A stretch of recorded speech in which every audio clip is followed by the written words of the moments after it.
Heroes are born in daylight. Legends are trained in the dark. Hello everyone, welcome to What If Naruto Became the Strongest Anbu and Trained a Child Under Him movie. Before we start, please go support Dolly Delia 18 for writing that awesome fanfic. This is the translated version I made. There will be some mistake in character's gender, but of course Naruto is a male. Chapter 1. Through the streets, a small blonde boy with red streaks and blue eyes walked with his gaze on the ground and a sad expression. There were few people on the streets of Konoha. Meanwhile, he tried to blend in to go unnoticed, as was his custom to hide his presence. For the poor boy, it was such a bright day. The sun greeted him with its radiance, the wind caressed his cheeks, and his hair shone brighter than ever. But at the same time, he hated his birthday. For a child his age, it was a beautiful day, but Naruto's life was different from anyone else's. He not only felt that for him, the most important date of his life, which in this case was his birthday, but in this case we are talking about Naruto, a child who was basically denied everything and received nothing. For any child, it should be a bright day with friends, a father, a mother, laughter, congratulations, cake and sweets, but nevertheless it was overshadowed by the villagers because every year for the little blonde boy it was always the same. Being beaten without mercy, and it was also a date on which he had to be very careful, because it was not something unknown to him what would happen to him if he was found in the street by some group of villagers. The blonde boy hid behind a trash can near an alley as he saw several villagers passing by where he was. Okay, I think there's no one here anymore, the blonde boy thought. He looked around again and ran off. Yes, now I just have to go buy some food, the little boy thought excitedly since he was starving. Suddenly he stopped dead in his tracks. Hey you, what the hell are you doing here? The villager said upon seeing the boy. Hey, it's the damned demon, he shouted, drawing the attention of those nearby. This caused the blonde boy to start running, as he was being chased not only by the villagers but also by the ninjas. It was quite obvious that the little boy was going to be caught, but the blonde boy still didn't stop. Until his pursuers caught up with him, much to the blonde boy's misfortune, causing the little boy to be cornered in a dead-end alley. His pursuers were getting closer to the blonde boy, making him back up until he crashed into the wall. Please don't hurt me, Naruto pleaded. Shut up, demon, said a villager before throwing a punch that hit Naruto in the stomach, causing him to spit blood. Naruto fell to his knees, clutching the affected area. He couldn't even stand up before the ninjas threw shurikens at him, until the blonde man couldn't take it anymore, causing him to fall backwards, landing face up. But what have I done? The blonde man asked as they began to beat him, making a pool of his own blood. Shut up, demon, said another ninja before kicking him so hard he went flying, crashing into a wall. He groaned in pain while the others laughed, wanting to see the little boy suffer. Then they gave him a severe beating. Moments later, the poor boy was bleeding and on the verge of unconsciousness. Pity, the blonde-haired boy pleaded again. I said shut up, said a ninja as he raised his katana to kill Naruto, but then an Anbu appeared, stopping the katana that was aimed at Naruto. The Anbu arrested the villagers and the ninjas. They took the blonde man to the hospital as he was seriously injured and unconscious, and also notified the Hokage. In the subconscious, Naruto woke up in a dark and horrible place. He got up from the ground and saw that he was in a sewer, and the place was filled with water that reached his ankles. Where am I? He said to no one in particular. For some reason he didn't understand, he felt drawn to something or someone. His mind didn't quite grasp it yet, but apparently his feet did, because he started walking down a corridor, following a specific path as if he had been there before, yet it was unfamiliar. He turned to his left and noticed a dark area. He looked up at the ceiling, but instead of a ceiling it was a mix of blue and red, which caught his attention. He looked down again and saw a grate with a seal in the middle. Who are you? Someone shouted from behind the fence, their voice filled with anger and pure evil. Naruto froze in fear. I said who are you? I'm not going to repeat it again, brat, he said as he approached to get a better look at the blonde boy. He spoke in a murderous tone of voice, which made Naruto feel chills all over his body. My name is, he said, pausing as he swallowed. Naruto, sir. The nine-tailed fox stared at him for a long time, thinking, so Naruto, I've heard that name before, but of course he was that baby, the one they sealed me into his pathetic body, he thought angrily, but at least I can take advantage of him. If I'm going to be in his body, I don't want him to be weak. I've seen how they tortured him and how he suffered. I know what to do, he said with a macabre smile, making Naruto shudder. So you're my Jinchuriki, said the nine-tailed fox. Jinchuriki, what's that? Naruto asked, puzzled because he had never heard that word before. Don't you know what a Jinchuriki is? He asked, confused. Naruto shook his head. Fine, I'll tell you. A Jinchuriki is someone who has a biju sealed inside them. They're called a container. He also began to explain how he ended up in his body. I didn't include that part because everyone already knows what happened when the seal was placed and all that. That's why I'm trapped in your body, and that makes you my Jinchuriki, he finished. Naruto was surprised by what the nine-tailed fox had told him, as he didn't know why everyone treated him badly. But with what the nine-tailed fox had just said, he understood why everyone called him a monster, a demon, and why they despised and ignored him. He felt sad without the will to live. Thousands of questions formed in his head. The pain was so intense it could no longer be contained in his small heart. Without realizing it, Naruto began to cry. "Don't worry, brat, you're a very noble person with a pure heart," said the fox with his typical smile. Naruto looked at him happily, wiping his tears with his arm. Then he remembered he didn't know his name, so he asked him. "What's your name?" Naruto asked, very curious. "They call me Kyuubi," he replied indifferently. "They call you that, but that's not your name, is it?" he asked with a small smile. The fox was perplexed since no one had ever asked him. They always called him Kyuubi, but he hated that name. "My name is Kurama," replied the fox. "Hello, Kurama, I'm Naruto," said the blonde boy, no longer so nervous.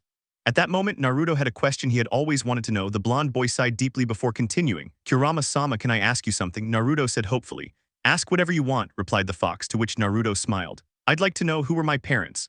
The blonde boy asked. Kurama looked at him for a while, debating whether to tell him or not, but in the end he persisted. "Fine, I'll tell you," Naruto said, his eyes lighting up with hope. "Your mother was Kushina Uzumaki, one of the last of her clan, and your stupid father was the fourth Hokage, Minato Namikaze," Kurama replied. Naruto stared at him with wide eyes and his mouth slightly open. "I don't understand when the blonde boy began to babble nonsense. Your father sealed me inside you because he couldn't seal me again in Kushina. The only solution he had was to seal me in you, his firstborn." Naruto was about to speak again, but Kurama continued, "And it's not that your father didn't love you, on the contrary, he wanted you to control my power. However, he thought everyone in the village would see you as a savior, as a hero, but it was just the opposite." Kurama spoke with sorrow in his last words.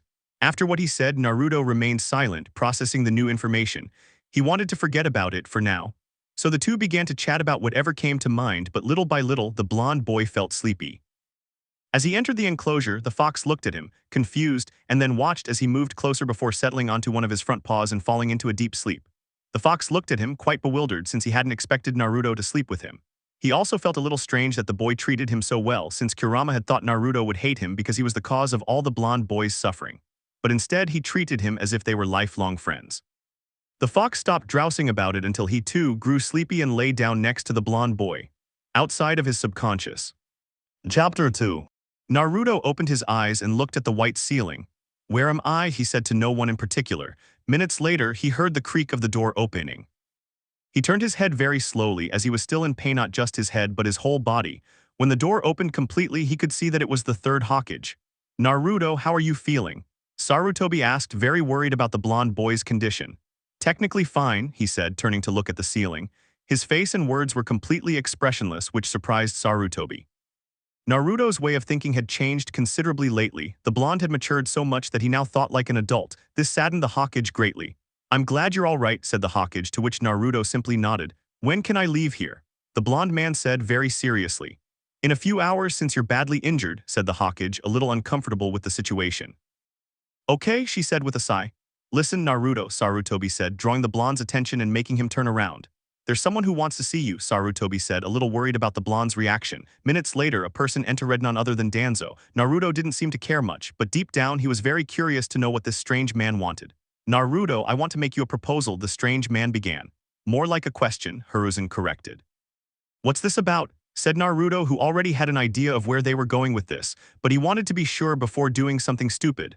"All right, I'll get straight to the point. I want you to be an Anbu," Danzo said. I sighed deeply as my suspicions were confirmed. "I suspected as much," I said, to which Danzo looked at me with interest and surprise while Sarutobi gave me a strange look. "I imagine they see me that way because of the way I said it." "How did you know?" Danzo asked, more interested than before. "It was easy to know. What else would the head of the Anbu roots have come for?" I simply replied. "You're smarter than you look," he told me while analyzing me with his eyes. "I don't know whether to take that as an insult or a compliment," I said seriously while looking out the window.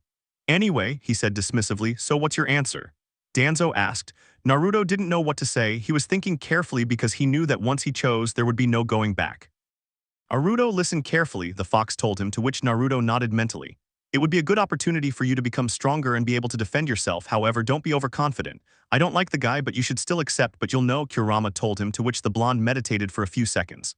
"Okay, Kurama, thank you," Naruto replied gratefully to his friend for the advice. "All right, I accept to be an Anbu," Naruto said with determination. But Sarutobi didn't quite agree, since he knew how Danzo did things, and also what being an Anbu entailed. But even so, he said nothing and remained silent since he knew that the blonde had already made his decision. 1 week later, a week had passed since Naruto left the infirmary. Now he was in his small apartment, packing his few belongings, starting with his 3 changes of clothes. He grabbed a backpack and put them inside along with a few scrolls. He also grabbed a photo, the only one he had. In it appeared a blonde man with spiky hair, wearing a long-sleeved blue shirt with a green vest and the Hokage robes along with dark blue pants. Next to him was a redhead with purple eyes and a slightly round face, wearing a white blouse and a long green dress. In the photo, Minato was hugging Kushina from behind, his hands resting on her swollen, pregnant belly. He carefully placed the photo in his backpack. Then there was a knock at the door, and the blonde boy already knew who it was, so he slung his backpack over his shoulder and walked to open the door. When he did, he saw that it was Danzo along with 2 Anbu. "Are you ready, Naruto?" Danzo asked. "Yes, Danzo-sama," Naruto said respectfully to the bandaged man standing in front of the blonde boy. "Okay, let's go," he said indifferently as he turned around and Naruto followed him. They started walking until they reached the ANBU facilities. Naruto looked around the place curiously, observing every detail, every spot. Danzo showed him the facilities and gave him a choice of mask, to which the blonde man grabbed a fox mask. They also gave him clothes and a room quite large for one person. The blonde boy was left alone in the cream-colored room. Naruto sighed, looking around the place more closely. "Well, Kurama, I think my new life begins today," Naruto said. "You're right, pup, this will be difficult but not impossible," Kurama encouraged him, to which Naruto smiled. Chapter 3. 7 years later. Uzumaki Naruto walked calmly toward the Hokage's office, his fox mask obscuring his 10-year-old face, leaving only his striking blonde hair visible. Despite being only 10 years old, he was one of Konoha's most elite ninjas. He had been raised at the age of 3, after being kicked out of the orphanage simply because they didn't want a demon living among them. After a year, the boy was found on the streets, in bad condition after being left to his fate, and at the age of 3 he knew suffering and hatred. He received the opportunity to live at ANBU headquarters. While there, he earned everyone's trust. At the age of 5, he became an ANBU member, and at 7, an ANBU captain. That was what surprised everyone who knew him, because since he entered ANBU at a young age, at first they thought he didn't have what it took to enter ANBU, but nevertheless he trained day and night to become stronger and showed that despite being a child he had the mind of an adult. But despite being an Anbu, he still has nightmares about his past very often. Naruto entered the Hokage Tower because Hiruzen had summoned him for something important. He knocked on the door with his knuckles until he heard a "come in." He entered. Sarutobi Hiruzen was behind his cover inside the Hokage's office. The Hokage's office was on the top floor of the Hokage Tower. It was a circular, red room with pictures of the Hokage and some of the best ninja on the walls.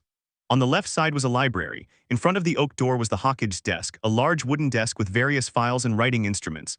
There was also a large leather chair. Sarutobi was the 3rd Hokage, known as the Professor due to his vast wisdom and knowledge. He was trained by the 2 previous Hokage, survived all 3 great shinobi wars, and led Konoha through 2 of them. It was obvious that those days of war were nothing but destruction.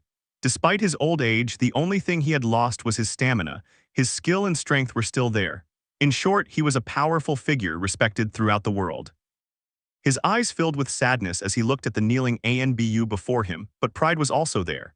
Namikaze Uzumaki Naruto was a prodigy unseen in 100 years. Despite being only 10 years old, he held the prestigious rank of Anbu Captain, the 4th highest military rank in the village, in addition to Jounin and Anbu Commander, and of course his own. A child of such skill and experience was known in the bingo book as the Fox of Death, for his abilities in tracking, espionage, interrogation, and assassination.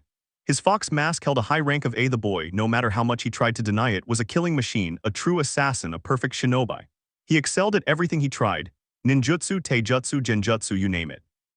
He held the record for the most S-rank missions completed in a single year. He was considered by many to be even stronger than Itachi Uchiha, and if he wasn't in the Anbu, a potential Hokage candidate. In addition to all those skills, he had great prestige, was very well known for his missions, and was considered a ruthless and merciless being. "Calm down, Fox, take off your mask," he said, his tone commanding. The boy stood up, removing his mask and hanging it on his belt. Hiruzen's eyes filled with sadness as he looked at the boy. He wore a mask that concealed most of his features except for his eyes. Those blue glass eyes, devoid of any emotion, though Hiruzen knew it was just a mask. He knew well enough that if the boy unleashed all his pent-up emotions, Konoha would suffer such damage that it would take 5 generations to heal. His gaze shifted from his eyes to his hair. A few strands fell, one with black tips. "How are you, Naruto?" he said in a grandfatherly tone. "I'm fine, Hokage-sama, thank you for asking," he simply replied. Hiruzen frowned. "You don't have to be so formal," he said pleadingly. Naruto simply nodded and went to sit in a chair. "I trust you didn't have any problems on your last mission despite the report you gave." Naruto merely shook his head. "No, it was very easy." Hiruzen nodded, then placed his arms in front of the table while crossing his fingers. I have a mission for you, but it's more like a favor. Naruto simply raised an eyebrow, grabbing an apple and peeling it from a scroll. As he was eating, he heard the following words. I want you to join a genin team. He stopped and bowed his head. When he said that, Naruto almost choked on his apple. Please tell me you're joking, said Naruto, recovering from his shock. The Hokage shook his head. No, please listen to me. Naruto simply took a few quick bites of the fruit and threw it in a trash can. Obviously, he finished it quickly because he didn't want to get too strong a shock that would likely make him choke. I'm listening, he said clearly, crossing his arms. Hiruzen nodded. I want you to join Team 7 and keep an eye on Uchiha Sasuke. As you know, he said, taking an envelope, Uchiha Itachi massacred the entire Uchiha clan. He received a nod in response. We fear he may suffer psychological problems, therefore we want you to keep an eye on him, and if his behavior is considered a threat to the village, you are authorized to arrest him. Naruto simply bowed his head. And why can't your sensei do it? Hiruzen sighed. Naruto, you're my best Anbu, but it's time you became a regular ninja. I can't add you to the CRA roster unless you're a regular genin. He simply looked at him, his eyes turning golden for a second, his pupils narrowing into slits. Naruto sighed, gaining their attention. I've thought about it, but honestly I'm more comfortable as an ANBU than as a genin, Naruto said. He was thinking mostly about the problems he would face and more than anything, because he wasn't going to lower himself to be a genin on a team of children. Hiruzen sighed once again because he knew the blonde wasn't going to accept giving up his status as an ANBU. I understand, Hiruzen said with a tone of sadness. Well, about the Uchiha, you can put an undercover ANBU on Sasuke's team to keep an eye on him, just in case, said Naruto as he stood up and looked out the window. You couldn't do that, Hiruzen said. He believed he wouldn't give up his ANBU rank, but the fact that he wouldn't accept the mission to watch over Sasuke really surprised him since he had never refused a mission before. I really want to help you with that, but to be honest, I'm very busy with everything I have to handle as an Anbu, especially commanding and leading a squad for a mission that will take place in a few days, and many other pending matters, Naruto said in a firm voice, but deep down he was a little embarrassed that he couldn't help him. I can imagine it, Hiruzen said, glancing sideways at his worst nightmare. Paperwork that sends shivers down his spine as he horribly watches him use his ability to multiply himself at every moment. Naruto noticed Hiruzen's gaze on the paperwork and he smiled slightly. I have the solution to both of your problems, Naruto said calmly and serenely. Please, Naruto-sama, grant this slave's wish. I'll give you 10, not 30 favors just by limiting my position. He shouted. Naruto nodded. Done, but you'll owe me favors no matter what I ask of you. Fine then, I'll give you the secret before I leave. First, you can bring Sai in, he's a root ANBU, Naruto nodded to himself. And second, it's easy, just use the shadow clone technique, he said, stating the obvious. Then he turned and jumped out the window. Hiruzen slammed his head hard while yelling Baka, Baka, Baka, causing the hidden Anbu to sweat. Meanwhile, Naruto laughed to himself and went jumping from rooftop to rooftop. Anbu headquarters. It was late at night at Anbu headquarters. However, this night was special. For one thing, it was one of their vacation nights.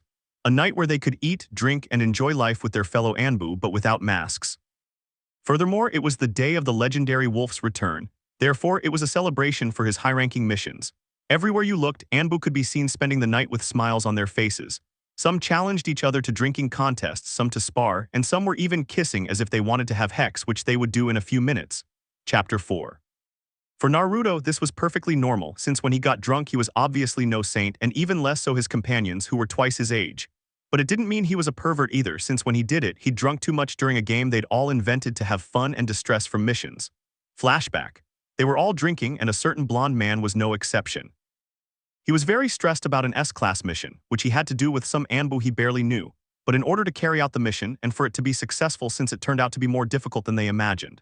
Since they were fighting 11 renegades who easily reached Jounin rank and obviously lost in numbers since it was 4 Anbu versus 11 renegades, it was a huge disadvantage, but even so they did not give up and were able to get out just alive and the others dead.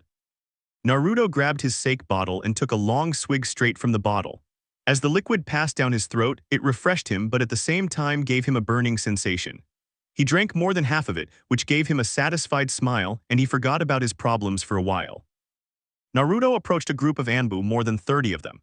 As he drew near, he smiled with amusement as he watched them placing bets on who would win a drinking contest. But it was more of a drinking contest than anything else since the Anbu who liked to experiment had made their own alcoholic concoctions.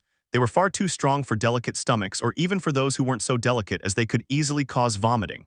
They were even prohibited, but that didn't seem to matter to them. This only made it more entertaining since, to everyone's amusement, you could end up in the hospital. That's why the bar where they drank was only open during breaks. Naruto watched as one of them couldn't take it anymore, mainly because they had already drunk more than 8 special bottles, until one of them couldn't stand it anymore and ran off to vomit in a corner.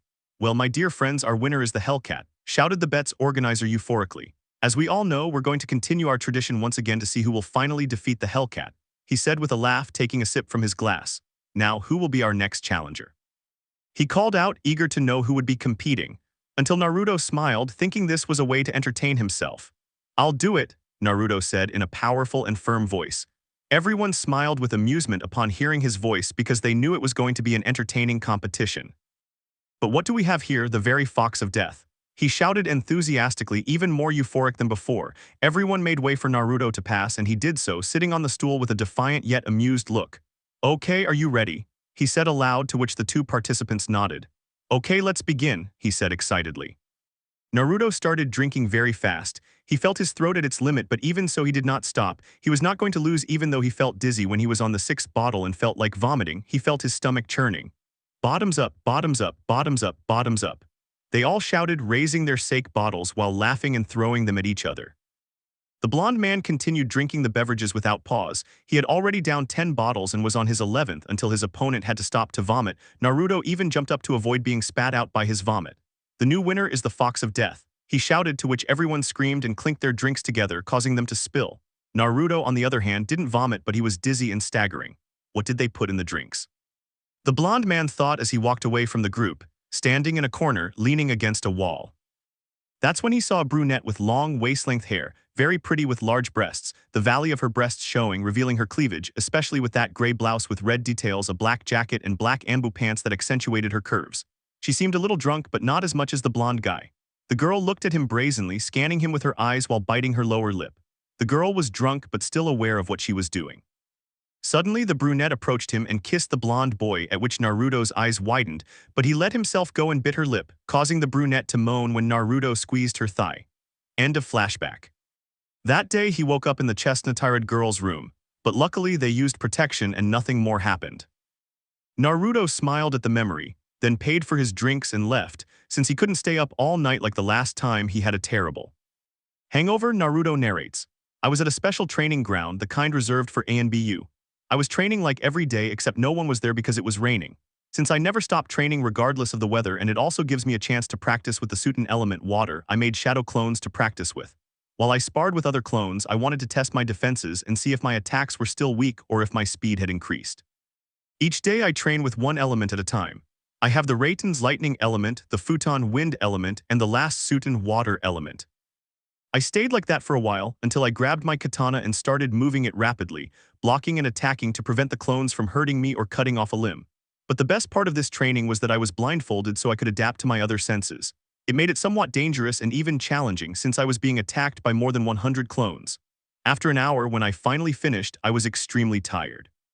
I had a serious wound on my back and another on my right arm, but the rest were just scrapes and small cuts, nothing out of the ordinary since I'm very used to it. It's not the first time I've ended up in this state. It happens almost every day I train. I'm always the same or even worse. I stopped training there and made the other clones who were practicing the techniques disappear, which was quite interesting. I walked to my apartment, my steps slow, my eyes heavy. I've practically never stopped doing S and A class missions. These missions were in teams. I usually work alone since I do things my way, but in the last few weeks I've been doing missions with Jounin and Anbu. The point is, I haven't had a break, although it's worth it for the money they give. Since I don't go out much, I have enough to last me a lifetime without working. I haven't slept at all, you could say only 3 hours a day. I have dark circles under my eyes that would easily be visible if it weren't for the Anbu mask. Because I was so deep in my thoughts, I didn't realize that I had already arrived at my apartment. Although it seems more like a house since it is quite large, it's not the same as in the anime. It is light brown in color and quite large. It has 4 rooms upstairs, and downstairs there is the kitchen, the living room, an armory, an office, and a training room. I went into my home, went upstairs to my room, took off my clothes, went to the bathroom, and took a hot shower to relieve some stress. When I finished, I put a towel around my waist, walked to my closet, grabbed a gray shirt, black pants, dark orange fingerless gloves, and a black and orange jacket. I went downstairs to get something to eat, heated up the homemade ramen I had made, and when it was finally hot, I ate it calmly. When I finished eating, I washed the dishes and put them away. I was about to go back upstairs when I heard a knock at the door. I went to open the door and saw an Anbu wearing a bear mask. "Captain Sama, the Hokage-sama asked me to tell you that he requests your presence in his office," the Anbu said to me in a respectful voice. Okay, go ahead, I'm coming, I said in Kurama's voice. The Damaz nodded and left. I went back upstairs to my room, and when I got there I opened the door and went in. I grabbed my black cloak and put on my fox mask. I left my room and the house, walking through the streets of Konoha until I saw the Hawkage Tower. I knocked on the door until the Hawkage told me to come in, and obviously I did. Author narrates. Hokage-sama summoned me, said the blonde man as he glanced at the room, which was when I saw some jounin along with some genin. There were quite a few of them, to be honest. Yes, Zoro, I have a very important mission, Sarutobi said in a kind but firm manner. Upon hearing that name, some of those present tensed up, mainly because that name was very well known throughout the shinobi country, especially because of the way he killed his enemies, as it was known that he had no mercy. I'm sorry it was so rushed since you only arrived a few hours ago, but there are some S-class renegades near the land of rice, the Hawkage said, which piqued the curiosity of some of the genin about that mission. Don't worry, Hokage-sama, I accept the mission, the fox said in a firm voice. I'm glad. Here, this scroll has the information for that mission, said the Hawkage as he handed him a scroll which the blonde man took. By the way, it's a team mission. You can choose the members, they're leaving right away. Yes, with your permission. Hokage-sama, said the Anbu, before disappearing in a whirlwind of fire. Degrees. Degree.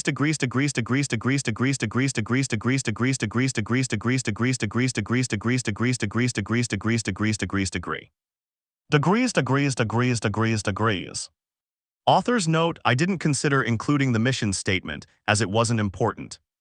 An ANBU team entered the gates of the Leaf Village, their clothes like vests. Tunics and pants were torn or ripped after a mission that cost too much to be able to complete, but thanks to their synchronization and teamwork, which they very rarely admitted, they worked perfectly. But the one who looked the worst was a blonde man with a wolf mask. His hair, as bright as the sun, shone brighter than ever. But what was truly disconcerting, even disturbing, was the fact that there was blood in his hair, visible to the naked eye. His shirt was in tatters, his pants were worn and dirty, and his white tunic was covered in blood that wasn't his. But his body had no wounds or bruises, which was really strange to those around them, but not so much to others, since they knew that their captain was extremely strong. Chapter 5. They walked with a determined but slow stride, unwilling to admit their fatigue, especially since ANBU were known for their lack of emotion, weakness, or any sign of distress. Therefore, even those seriously injured didn't show it, as everyone except the blonde felt they shouldn't display weakness due to wounds. The ANBU were filled with pride and respect that even the blonde man carried himself as if unharmed, though they all knew he was more seriously injured than the others. That was the reason why they admired their captain, because even though he was tired, he didn't show it, especially with the resistance the blonde man had in combat. Despite their great display of resilience and mostly pretending that they were fine, Naruto knew that they were pretending that they weren't hurt, and that made him feel good about himself for having trained them to become extraordinary Anbu. Naruto had trained them when he was 10 years old, but despite his young age, he was an excellent sensei. He had taken away that foolish idea of leaving their companions behind just to complete the mission, and instead made them see that they didn't have to sacrifice others or use them to complete the mission. You all go to the infirmary to have your wounds treated. I'll go submit the mission report, Naruto said in an authoritative voice. With all due respect, Captain Sama, but we are not that badly injured, we are able to walk, said an Anbu with a bear mask respectfully. Naruto wanted to laugh not out of mockery, but because even though they literally couldn't stand up, they still insisted on accompanying him. I don't doubt their ability, but look at them.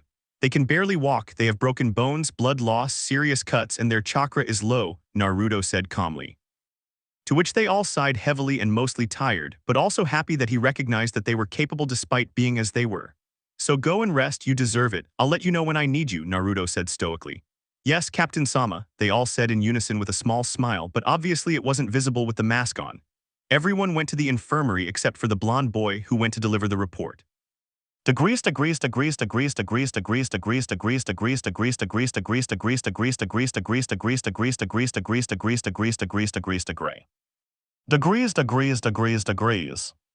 Naruto narrates, I am in my apartment after delivering the report to the Hokage-sama.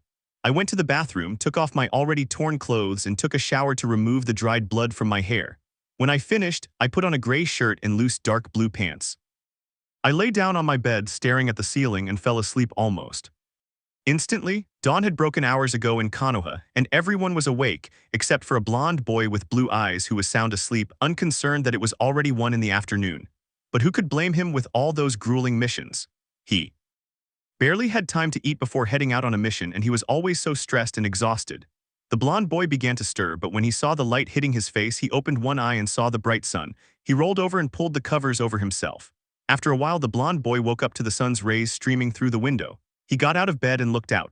The blonde man wished he could have fallen asleep, but he had to work. I need to ask for a vacation because I haven't rested at all, the blonde man thought as he rubbed his eyes. The blonde man got out of bed with sheer willpower since he had no shortage of desire, and besides, he had forgotten that he had to train some rookies, or as the blonde man wanted to call them, fresh meat.